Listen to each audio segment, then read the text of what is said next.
The goal in good riding is to ride both reins as if they are one. In other words, that you are acting on both sides of the body and keeping the shoulders level and riding with both reins, turning the base of the neck instead of pulling the mouth through the turn. That can be tricky, as usually both of our hands don't work the same, both of our legs don't like to work the same, and usually both of the horse's shoulders and hind legs don't like to work the same. So therein lies the process of development over time. In my case, I have some pretty extensive nerve damage to my right arm, and so I often don't feel where my hand is in space nearly as well. Then that makes my left hand overactive and too strong, while my right hand tends to get lost in space. And my horse that I'm riding also does not have a right eye, and so the two of us together are a little bit tricky going to the right, and we tend to override the left and underride the right. A really helpful exercise is to ride with both reins in one hand. That really helps get your body aligned and teaches you to ride with your body more centered. So as I turn this corner here, I've got the reins in my right hand because that's my weaker hand.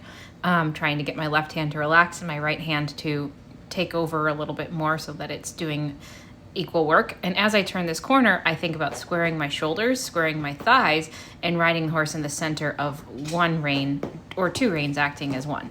And that really helps to balance out some of this funky stuff that we tend to have going on.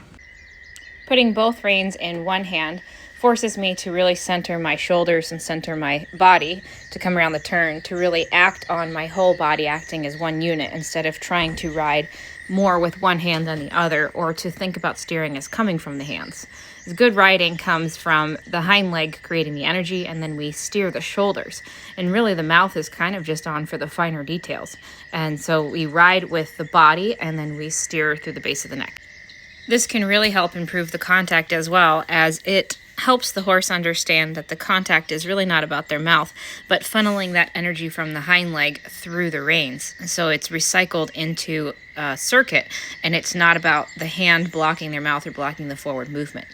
This really helps the rider become more elastic in their elbow and their shoulder. It really helps center the rider's aids. It really helps the rider focus on directing through their body more, and it really helps our weaker side get a little bit more proactive, and the more getting it done side, the stronger side, the pulling side, kind of relax and just chill out and stay out of the picture a little bit.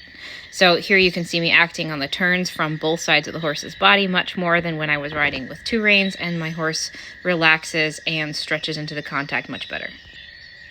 Then when I pick up two reins again, he's a lot happier to reach for the bridle. He swings over his back a lot more, and I'm a lot more even in my body.